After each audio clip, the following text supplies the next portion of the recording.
We're going to talk about DCB and severe calcium, a core lab analysis and perspective from the ILLUMENATE trial series. Here are my disclosures. These were slides prepared for the co-investigators Sean Lydon and PK Krishnan by the core lab themselves and the Spectranetics team. We know that we're treating more and more patients with complex disease, which includes a lot of calcium. And this is more prevalent as we treat elderly patients, diabetics, folks with renal disease, etc. We also know that calcium is a barrier to optimal dilatation and drug delivery to the vessel wall. And sometimes this calcium is underestimated by angiography alone. We really don't know the impact of calcium on drug-coated balloon performance, although the signals that we see are not necessarily very good. Now, is there a definition for calcium we can all agree with? Well, not really. It's pretty close, and here's a lot of definitions from different series, Silverhawk, Diamondback, Finelli's paper, and Pax and Park's definition. We do agree that the bottom line is the more circumferential the distribution, the more it's on both sides of the vessel wall, the more there is severity of calcium. We also know that the more severe the calcium, the poorer the results are both clinically and histologically. Here's Finelli's paper that we're all very familiar with, that the more circumferential the calcium, the higher late lumen loss there is and lower clinical patency. And this is also seen histologically when you look at tissue delivery at the vessel wall, the more circumferential calcification, the lower the drug delivery is on cadaveric samples.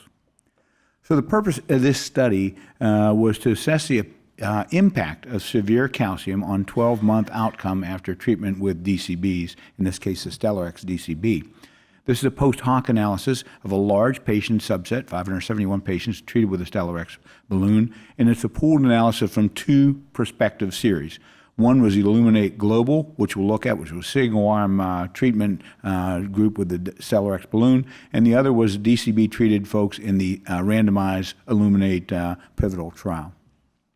Here are those two studies. Again, the global study was all treated with Stellarex, 371 patients.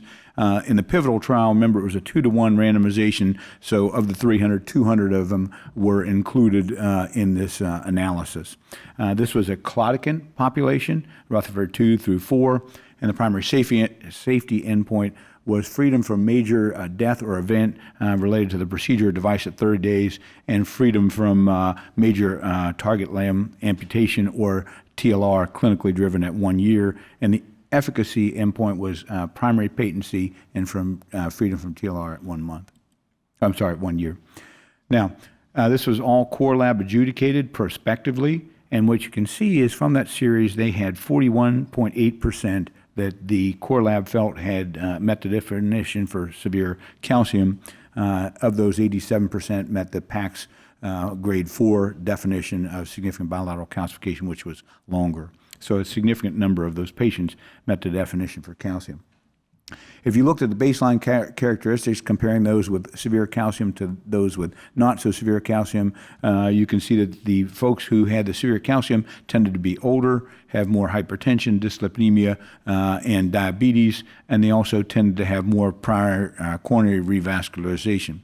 They also had a little bit longer lesions, but also vessels which were slightly longer statistically. Bigger lumen statistically.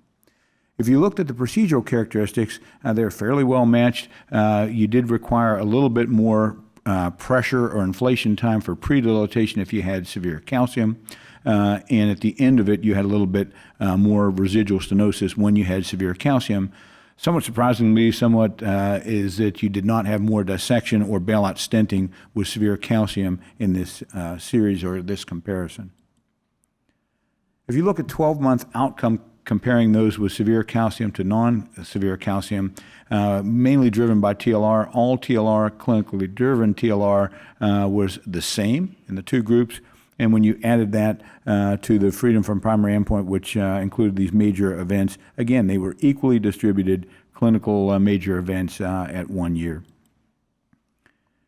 I think this is one that was a little more surprising to me.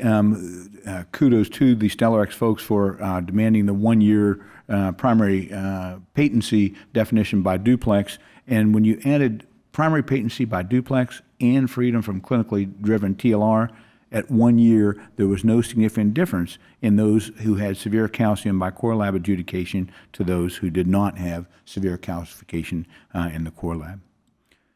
So in conclusion, this study represents a significant number of patients, 571 patients with rigorous core lab adjudicated assessment of their calcium and the effects on that on DCB treatment at 1 year. We see that calcium is confirmed to be more prevalent in folks who have coronary disease, renal insufficiency, diabetes, hypertension, and dyslipidemia, as we may have suspected.